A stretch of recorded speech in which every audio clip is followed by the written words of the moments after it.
Hello, I'm Bob Peters, host of Salute, and today I have the pleasure of having a World War II veteran, Mr. Vern Wallace.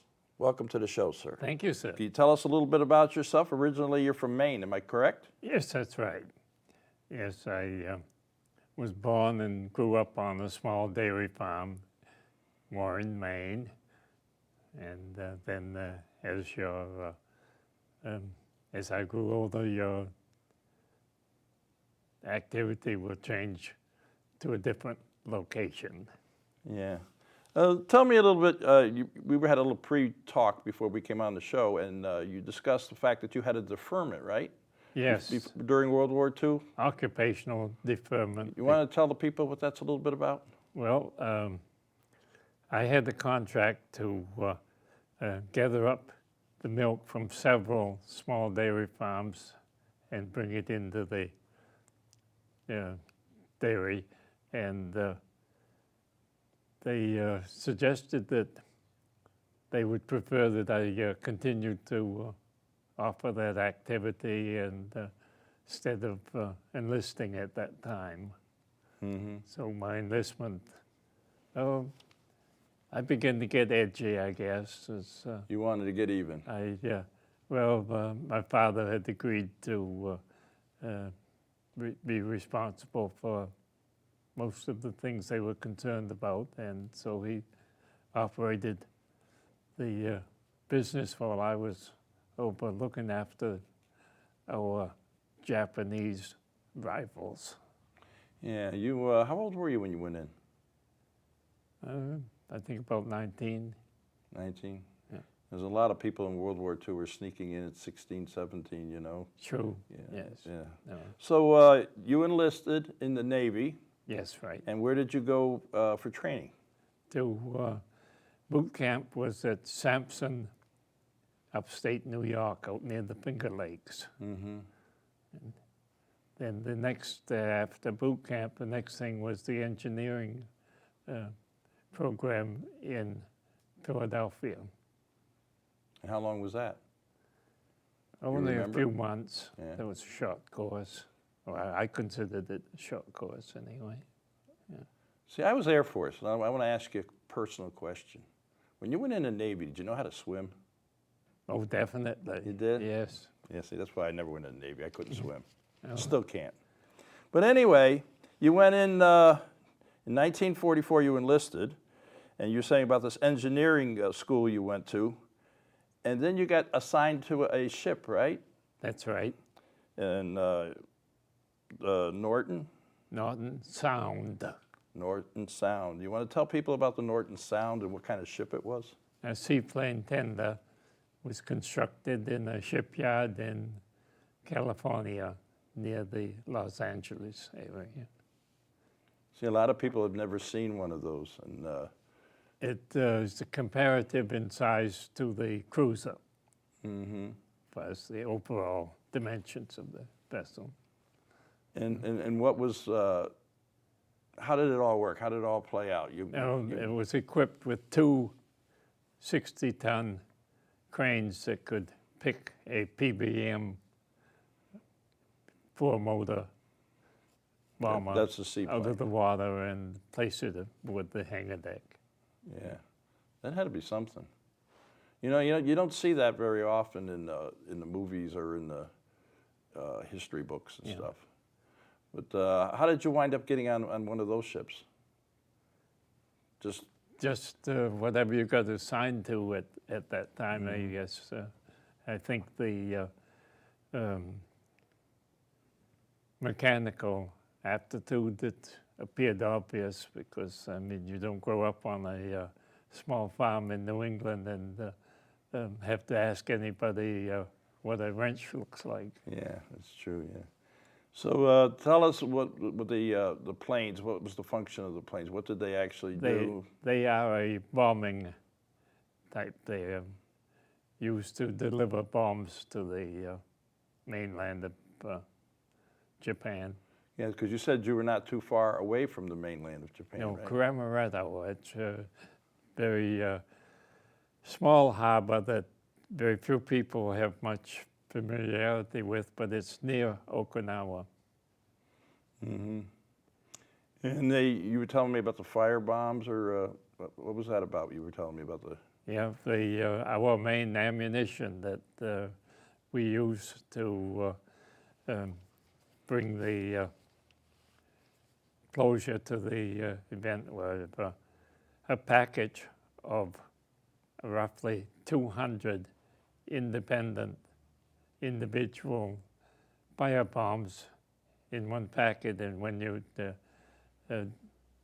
it leaves the aircraft, they divide and are capable of producing roughly 200 fires at ground level where they land. Well, that had to be something. But they flew high enough, you said, right? That was one of their very favorable design, was that they didn't have to be at low altitude because they were not specifically looking for one only target. When they left the aircraft, they just started fires wherever gravity brought them from the area where the plane was flying. Mm-hmm. And they loaded them to the point that they could just about get off of the water. They would have a load enough that you'd see them going in. Camaretto is surrounded by a group of mountainous little islands, and you'd see them going up, and occasionally they'd recognize that they just didn't have power enough to get airborne, and they'd taxi back across the harbor and come down and give it another shot. But they always made it. Oh, that's good. Yeah. Yeah. Yeah. Tell me what you did actually on the ship. What was your job originally? Yeah, classified as water tender. In other words, my responsibility to maintain the steam boilers that produced all of the power for the whole ship, and they had to be kept in peak condition to be sure that everything functioned properly. Yeah. Tell me a little bit about how you disguised the ship. You were telling me before when we chatted out in the other room. Yes, in our earliest attacks from the Japanese planes, it was common for them to come during the night, to come in darkness to approach the area. And when we first arrived in there, some of us were a little bit over eager. We wanted to make sure that we carried our assignments to the utmost. And sometimes we might regret some of our decisions, because we discovered very early in being in that harbor that attempting to fire at the planes arriving pinpointed your exact position and made your target far more available to the enemy. Mm. And you're pretty much a sitting duck. Yes, and so on moonlight nights, occasionally one of the small boats in the harbor would produce a heavy fog, and that would conceal the exact location of all the vessels that were anchored there. And if that small boat malfunctioned on the bright moonlight night, the loudspeakers on the small boat began to plead with a rapid recovery for the malfunction. You'd hear it coming over the intercom. "Smoke boat, will you please make smoke?" And of course, they soon would get back in operation again. You were saying your ship actually never took a direct hit. That's right. But you did have near misses. Near misses, yeah. Very near. Yeah. And tell me what you had. You had two Two machine guns or? Oh, we had several guns aboard the ship, but the one I was assigned to was twin fathers mounted on the hangar deck with access to the fantail. Very efficient location. And they were totally modernized, right? Not really, right? Perhaps at that time, but the way we pointed the weapons this way up and this one Just over crank here. it up and One of you this way and the other one this way, and you had 4 men on the assignment, 2 feeding the. so it was a team Sure. effort there to shoot a plane down, eh? Very definitely, yes. Yeah. Yeah. You guys got quite a few, eh? Well, I figured that we were in the most vulnerable area possibly on the entire ship, that if there was a casualty, I knew how to spell his name because I'd been doing it a long time. And so we didn't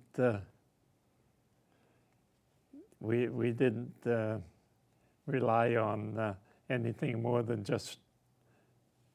Today, it would seem very crude in the modern weaponry, but it was effective at the time, and so you'd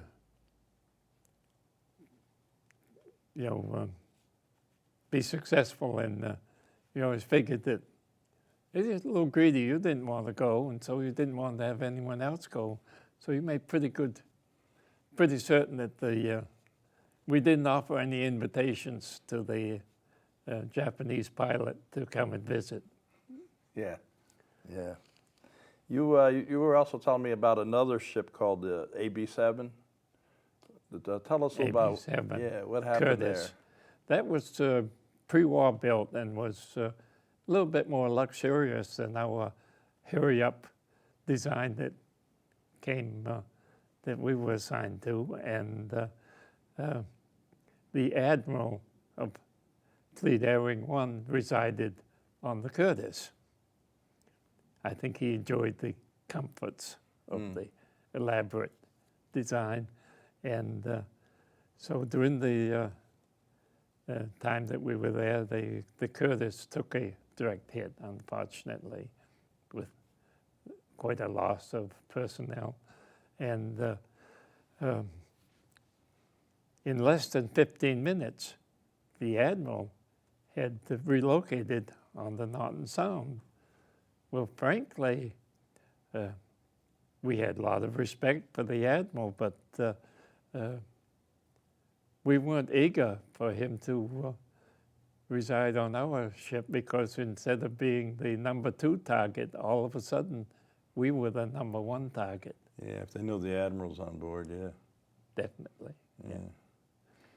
Something else that I didn't mention to you earlier, when everything did come to a close, the admiral felt that it would be quite important for him to be in Tokyo to take part in the final documentation of the war being over. So we hauled anchor and put up get all the boilers all fired up and headed for Tokyo. Well, I woke up in the morning, they said, now the special sea and anchor detail, go to your stations. Well, the only time you did that when you were entering a harbor. So I went topside, and sure enough, we were back at Okinawa, because after he'd been on the way to Tokyo, he had discovered that I guess his invitation must have got lost in the mail, because he didn't have one, so he was back in Okinawa again. Surprise, surprise, huh? You told me about that AB-7. They took a direct hit, and there was a lot of casualties. And, Yes, and there tell was. people why there were these casualties. The remains of the kamikaze plane ended up in sickbay. And the decision was made to send rescue units in the sick bay to hope they could rescue someone, and the rescue team, all of them lost their lives too. Yeah, they didn't have the equipment that like the modern Navy has. That's right. No. You know, Yeah. I mean, was nowadays sad. in the modern Navy, from what I understand, it, especially like in an aircraft carrier, they all wear different colored overalls. Like a red would be for the fire department, and the greens would be this guy or those guys. But they have all the great best equipment. But back in those days, you didn't have anything. Just did best with what you had. Yeah. Yeah. Yeah. So the war ends now, and Vern, what happens with Vern? Did you go back farming? Well, of course, it was scheduled for some of us to occupy Japan for quite a bit of time after it was over, and we ended up in Sasebo Bay, a port on their west coast, and they were in the process of building as ideal a aircraft carrier as anything that was floating at that time. It wasn't finished, and I was glad the war ended when it did. Yeah, a lot of people were. Yeah, you guys are truly, as they say, the greatest generation ever. Yeah. You saved the world. We've been screwing it up since, but you saved the world. We appreciate that. We didn't hear you say that. Yeah, well. But anyway, you retired from the Navy because you stayed in the reserves, correct? True, yes. So as of being in the Navy reserves, you must have to report to duty once a month or something? Or what it isn't that often. No, no? It's not any burden. No. Yeah. So where would you report to? Togas, Maine. Been in one of the earlier bases as far as that goes, and we like it there. I have gone to facilities here in Florida, but I prefer the one in Maine. Yeah. Well, obviously we don't have seaplane tenders anymore, do we? The Navy doesn't have do they have? They don't have. I really don't know the answer to that one. Mostly mine carriers now. The Norton Sound remained active for longer than we anticipated that it would. It went into an experiment in Arctic conditions. Okay, at this point we're going to start up. I'm going to ask you: is there anything else you'd like to talk about as when you were in the service? Any particular mission or anything? Something else you'd like to talk on? When I first went to the West Coast, I had actually been a victim of pneumonia and was recovering at Treasure Island. And I think anywhere on the face of the earth, I don't believe there was any eating facilities anywhere in existence that were so grossly overloaded. I know it's a bit of an exaggeration, but barely. But chow started at 6 a.m. in the morning, and breakfast served till up towards 11, and they just changed the menu and served lunch, which served until 5 in the evening, and then you went on to dinner. So you served one meal a day that began and lasted for 12 hours. But the menu would change, right? Yes, oh yeah. So you always had something to eat? Oh yeah. Yeah. I had a friend of mine, he was a cook on a submarine. He said he was the most popular guy on the ship, on the submarine. They eat, everybody loved to cook, and especially he made bread. Yeah, they ate very well on the submarines. Yeah, you had your own kitchen on board too, I guess. Yes. Yeah. How many people were on that ship? Roughly, the crew well, size? We had the crew for the planes. I think all told, combined, up around 500. 500 people on this boat? Yes. Ship? I guess I should say ship, right? You don't say Yeah. boat. No, the boats on that you can hoist aboard the ship. Yeah. Yeah. I knew I was going to get in trouble for that. Well, I was Air Force, we don't know anything about boats. But yeah, I can't believe that, 500 people, huh? Yeah. That'd be pretty big in size. Yeah. Yeah. So I'm glad what you did, and have you ever kept in touch with any of your shipmates, or No, you ever go to reunions or anything like that? no, I haven't, and I have regrets about that as time has gone by. But they do have at the Sampson facilities in New York, they do have conventions there occasionally that people do get together, but I haven't been to one of them. Mm-hmm. So would you would you recommend the Navy to anybody? Oh, definitely. Yeah. I wouldn't have thought of. In fact, when I volunteered, I was a little apprehensive whether I was going to get approved to go in the Navy, because they pretty much were dictating where they thought the new recruits should be assigned. Vern, being 90 years young, do you have any fondest memories of your time in the Navy that you'd like to share? Well, I wish that I had the little photo of the quite charming young Hawaiian. Now remember, this is a family show here. Yes. Well, I have a picture somewhere at home of her sitting on my knee, if I could find the thing.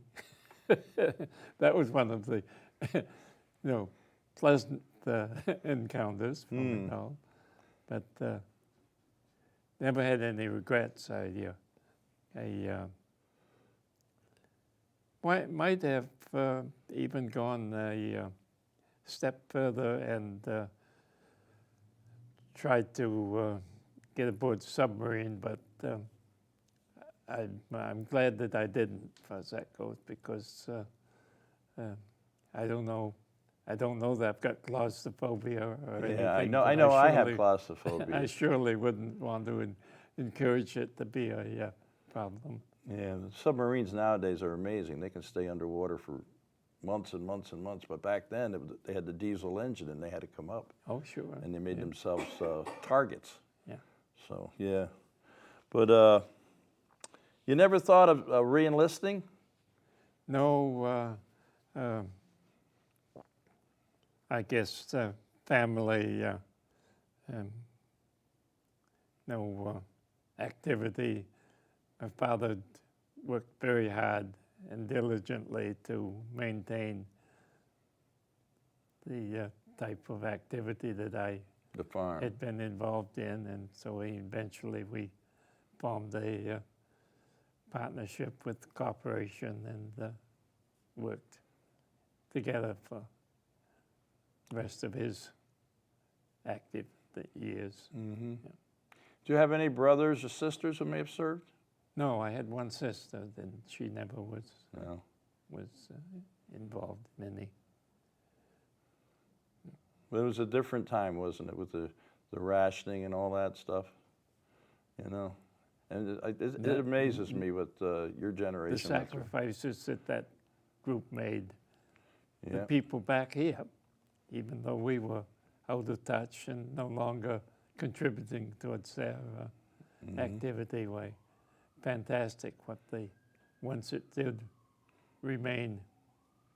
Yeah, if you go into in the history book, like even over in when I visited England, and a lot of the bridges and stuff that were built during World War II, they were built by the women because the men were all off fighting the wars. And if you go to the churches there, they had sweepers. When the bombs came, they swept the bomb off the top of the church to keep it from blowing up the church. Yeah. But it's and the whole thing with like Rosie the Riveter and all that. I mean, it's it'll never ever be like that again. There were a lot of women working at Bath Iron Works if you have in any way familiar, that's a shipyard that caters mostly to military activity. And they were delivering to the U.S. Navy during the peak years of World War II. They were delivering a new destroyer every 14 days. Yeah, wow. Now that don't mean they could build one in 14 because they had probably half a dozen in various levels of the time, but they were actually delivering one every 2 weeks. Yeah, it's amazing, isn't it? Yeah. It's amazing. And especially in the war effort too, and with the B-17 and the B-24s, they were turning them out left and right too. Right, You know? yeah. Yeah, it was amazing. Yeah. Well, I think we're almost out of time. I appreciated it very much, and thank you for... You know, I want to ask you one inviting quick me. question. Have you ever been on an honor flight? Not that I recall. No, well, honor flight is out of, well, right here they're out of the villages. And they take World War II veterans and go up to see the World War II monument. You haven't seen it, have you? I'm scheduled in April to go from Maine to Washington Okay. on one of those. Well, I tell you what, you're you referring guys got a nice monument there. I just came back from one. Oh, great. And you guys deserve it, and I'm happy for you that you're going to get there, you know?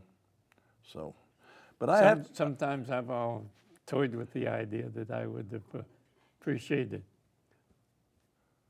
the fact that I didn't allow any enemy to damage our ship. Yeah. But that's... You did I your suppose job well, my man. That was just a thought. Well, that's a great thought. It's a good thought to have, too. You know, you did your job well. And I kind of wrap this up because we're out of time.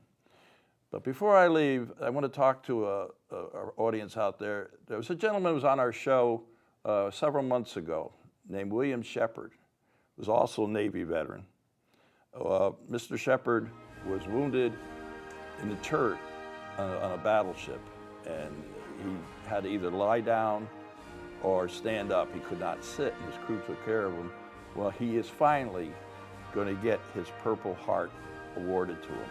And I salute you, Mr. Shepard, and I salute you, sir, for what you did. I want to thank you for coming on the show. Thank you for the invitation. Well, I've enjoyed it. I enjoyed it. We're out of time, though, so this is how I end this show. To all our veterans out there, active military and their families, we salute you for all you do. Till next time.